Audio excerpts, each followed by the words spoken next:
जिसे हम इंतहा पसंदी कह के खामोश हो जाते हैं, लेकिन वो यहाँ खालिसतन फ़िरका वाराना नज़र आता है और उसके साथ साथ यहाँ ओपनली तालिबान के क्लेम्स भी नज़र आते हैं। ये भी है। मैं आपके चैनल्स की हेडलाइंस देख रहा था और भी दीगर चैनल्स की कि हम ये कह रहे हैं हज़ारा कम्युनिटी के लोग मारे गए। लेट्स एडमिट द फैक्ट कि गो के मैं अहले सुन्नत हूँ, प्रैक्टिस अगर करता हूँ तो, लेकिन बहरहाल उन लोगों को, हज़ारा लोगों को इसलिए मारा गया है कि वो असना अशरी हैं, वो शिया हैं। उनको इस वजह से उनकी कमीज़ें उठा कर देखा गया, शनाख्त किया गया है और मारा जा रहा है। हम ड्रोन का तो रोना रोते हैं, लेकिन उसके साथ साथ वहां से क्या कुछ निकल रहा है शुमाली वजीरिस्तान से और वजीरिस्तान से, और वो मुल्क के तूलो अर्ज में किस तरह से फैल रहा है, जिसमें से कराची की आप बड़ी राइटली मिसाल देती हैं। लेकिन कराची में जो नेक्सस है क्रिमिनल्स का और इंतहा पसंदों का, उसको कोई रद्द नहीं कर सकता। यहाँ से पैरेलल इकोनॉमी चलती रही है और पार्टनर्स इन क्राइम लोग यहाँ पर बन गए हैं। उसमें शायद पॉलिटिकल ग्रुप्स के भी लोग मौजूद होंगे, अगर कोई मुझे भी मोरद इल्जाम ठहराए तो, लेकिन साथ साथ इस बात को रद्द नहीं किया जा सकता। ये वो रियलिटीज हैं जिनको हम जानते बूझते हुए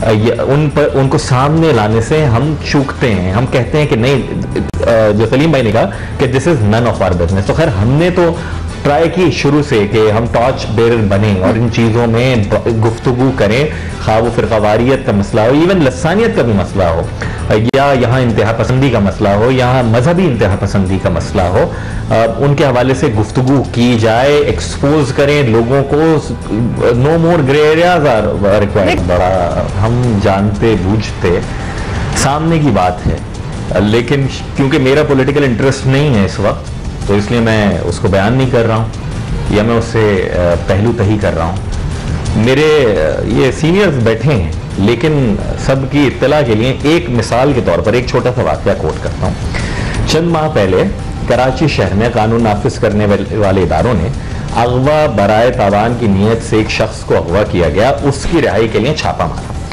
वहाँ मुकाबला हुआ और वो जो मुलजिम था वो मारा गया, उसकी, और वो जो मगवी था उसको बरामद कर लिया। उसकी जो बेवा पकड़ी गई, उसने ये बताया कि कराची यूनिवर्सिटी में असना अशरी इबादतगाह पे क्रैकर धमाके में ये लोग मुलव्विस थे। अगवा बराए तावान के तो वो थे ही, वहां से मगवी बरामद हुआ, मीन्स क्रिमिनल एक्टिविटीज उनकी। असना अशरी मस्जिद पर उनका धमाका, आशूरा पे जो कराची शहर में धमाका हुआ उसके फैसिलिटेटर वो, मेहरान बेस पे जो अटैक हुआ उस पे जो लोग आ रहे थे उनको फैसिलिटेट इन्होंने किया। साहब जो थे वो कराची यूनिवर्सिटी से मास्टर्स थे, कराची प्रेस क्लब के रुकन थे, एक मीडिया से वाबस्ता थे। ये है प्रोफाइल।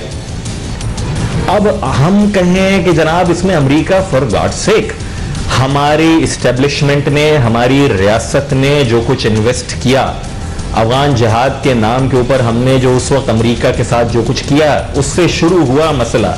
लेकिन क्या हम ये इसको आंखों देखी बात को हम निगल लें कि जनरल ज़िया के दौर में खास कर जो ब्रादर इस्लामी ममालिक की प्रॉक्सी वॉर हमने यहाँ पर लड़ी है, जो यहाँ हमने उस एक्सट्रीमिज्म का बाय प्रोडक्ट जो सेक्टेरियनिज्म है, which is here to stay, वो जा नहीं रहा है। लोग कहते हैं कि फला शहर में तालिबान नहीं है, फला शहर में एक्सट्रीमिज्म नहीं है। फॉर गॉड सेक, फंडिंग कहां से जा रही है, इकोनॉमी कहां से चल रही है? हम आज ये कहें, किसी की हम थियोरी को मान लें कि जनाब, हम इस थियोरी को मान लें कि जनाब ये तालिबान की जंग नहीं है और ये हमारी जंग है, अमेरिका की जंग, सॉरी अमेरिका की जंग है, हमारी जंग नहीं, हम डिनाउंस कर दें। So what? ये 9 दिन, 90 दिन, 900 दिन में इरेडिकेट नहीं होगा ता वक्त के। और कंसेंसस की बात, इस मौजू के ऊपर 40,000 हमारे लोग मारे गए, हम 4 लाख और मरवा दें, कंसेंसस तो नहीं होगा।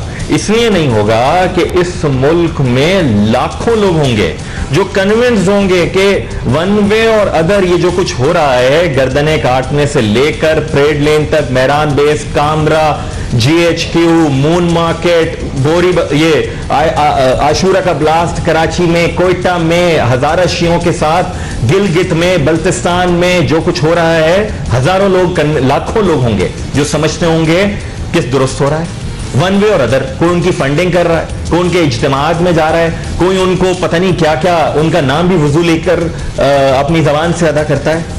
काहे का कंसेंसस होगा पैदा? ये तो सिर्फ यही बात है कि जो पॉलिटिकल लोग हैं कम से कम वो थोड़ी सी बसीरत का मुजाहरा करें, आगे बढ़ें। जियो की खबर थी 450-500 स्कूल तबाह किए गए 5 बरस में फाटा में और सराउंडिंग एरियाज में। अब ये स्कूल ना तो अमरीकी थे, ना यहूदी थे, ना अहमदी थे, ना शिया थे, ना बरेलवी थे, कुछ भी नहीं थे, और वो स्कूल थे। ये वो सोच है जिसको आप समझें। कोई मुझे ये समझा दे कि अगर अमेरिका यहां से चला भी गया तो ये स्कूल को जो लोग तबाह कर रहे हैं वो कैसे बाज आ जाएंगे, पहली बात। दूसरी बात जो नासिर साहब ने की है, मैं उसको एक स्टेप और आगे ले जाना चाहूंगा कि इवन ये कि देवबंदी भी नहीं बेचारे, मुफ्ती हसन जान साहब का वाकया हमारे सामने है, जनरल अलवी का, ऐसे सैकड़ों दर्जनों वाकयात हैं। मखसूस सोच है, उस सोच से आप डिफर करें और फिर आप अपनी खैर मनाइए। सबसे बड़ी खबर जो थी कि क्वेटा में आज भी हजारा कम्युनिटी के 7 अफराद को टारगेट करके कत्ल कर दिया गया। यूं तो इस मुल्क में मरने के लिए किसी खास वजह की जरूरत नहीं है, लेकिन इन 7 अफराद का कसूर सिर्फ इतना था कि वो एक मखसूस मसलक से ताल्लुक रखते थे। जब तक हम रंग, नस्ल और मजहब और मसलब के तासुब से आजाद नहीं होंगे, आप भी मरते रहेंगे और मेरे जैसे भी मरते रहेंगे। लेकिन मैं डरती हूँ उस वक्त से कि कहीं मौत के इस खेल में हमारी शनाख्त ही ना मर जाए। Thank you for watching, we will see you tomorrow.